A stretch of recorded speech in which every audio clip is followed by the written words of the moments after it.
Hello guys, welcome back on Unreal Dystopia, and today we are going to learn how to work with variables on a multiplayer game.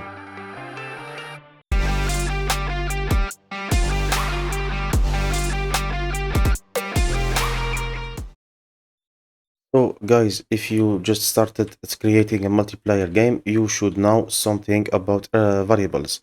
So each variable on each client is known by the client and the server, but other clients cannot know about other clients' variable if that last variable are not set to replicated here. So here, for example, I have an integer variable named ammo, and here you can see the replication option for this variable. So I repeat, in this case, if I am on a client side, okay, and I have this variable default value of 5, for example, and the replication is set to none, only the server and this client know about that number. And even if I increase or decrease this value without replicating it, it will be the same thing. So only the server and the client know about it. So now I will show you an example. Here I have an input of the thumb mouse button that will trigger this custom event named server, and it is running on a server. And then on that custom events running on server, we are going to check if our ammo variable is greater than 0. Remember, since this ammo, even if it is not replicated, since this ammo variable is present on the client and on the server know about it, so he can check if we can carry on with the true node or not. But the other clients, no. So let's carry on for the on this example.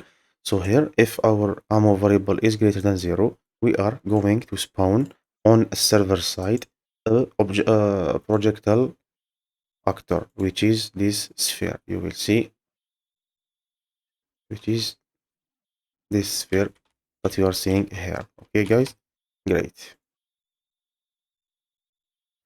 So now, of course, since you are spawning this projectile actor on the server side, you need to have the projectile actor set to replicate. Otherwise, the other clients will not see the projectile. So now, after spawning the projectile, we are gonna decrease the ammo variable by 1 on the server side. Okay, this is important, guys, because the server must always know about variable of the clients. Otherwise, the clients can cheat. Okay, you all know about some software that will search for a name of a variable, for example, and then the software can change the value of the variable, and then having unlimited gems or unlimited points, for example, in order to purchase some upgrades or some items on the game that normally you should have further in the game. So now, sorry, I have default value of 5 for the ammo, and each time I am decreasing it by 1. So here, if I click play, I am on the client side here. So when I click the mouse button, I can spawn 1, 2, 3, 4, and 5. And now I am clicking the thumb mouse button, but nothing happened. So it is working. The client can see only 5 spheres and also the server. Now I will show you if you don't use this configuration. For example, if you are using directly the spawning option of the actor with another input, for example, without going through run on server custom event. Okay, so here I have right mouse button directly checking the local ammo variable. If it is greater than 0, I will spawn this exact same actor. So you hit compile, and now you can see that I am spawning projectiles on the client side. Okay, you can see them on the other client and the server because I am not spawning this actor on a custom event. So I can make the same mistake here.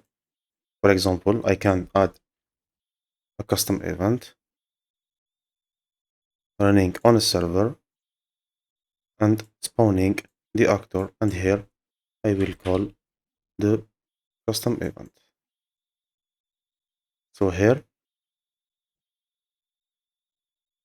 yes, I can spawn limited, okay, projectiles on the client without controlling the ammo variable from the server. So here the ammo is limited, and it is not logic, and it is not what we want on a multiplayer game. So the verification should always be on the server, okay? Because the server is aware of the ammo variable of their clients. So let's delete this. That was just for the example. And by the way, guys, this is how cheaters can cheat on multiplayer games, okay? They exploit some fail on the security or on the logic of the games, and they change some variables, some stuff, and then uh, do their cheat. So now, guys, I will show you where to replicate variables, okay? Where to use that option, replication option. So always we are gonna use this setup. We have the mouse button triggering a server or a run on server custom event.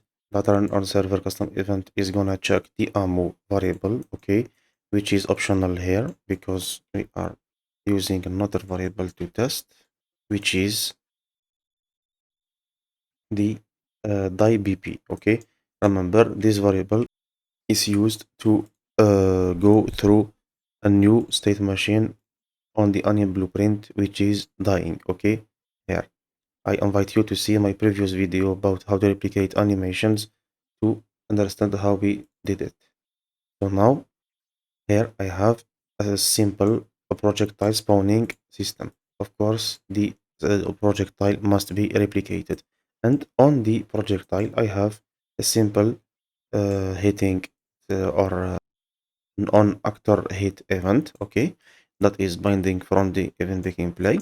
And then if the other actor or the hidden actor is the third person character, so it will check if sorry, it will decrease the life variable of the third person character, okay. And then if it is zero, it will trigger or it will set the die BP to true, okay. And then this sphere will destroy itself.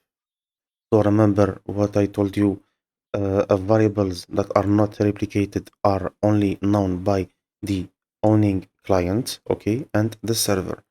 So the other clients should not know about variables or of each client, okay. Only the server know everything. So here, let's test something. If I shoot, okay, I am a client shooting on a client.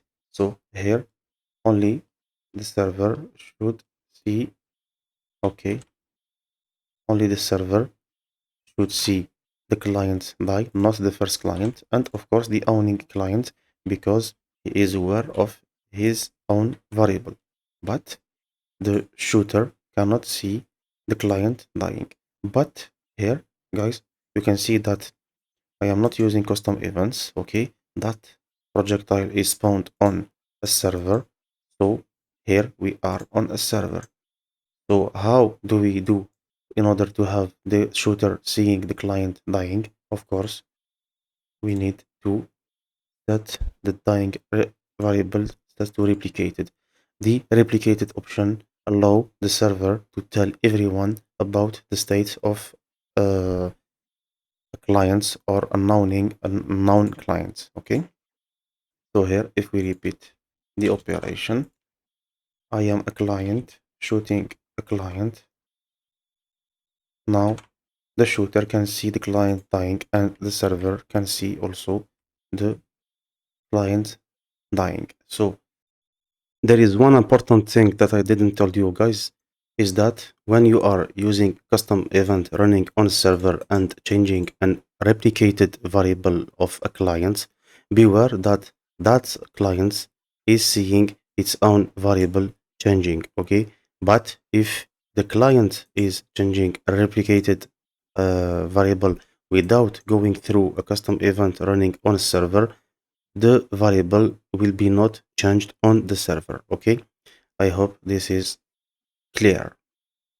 Guys, I hope it was clear. I know it's pretty confusing and difficult to understand. Replication, it's not that easy, but I invite you to see the video multiple time in order to have it, to understand it and have it keep in mind.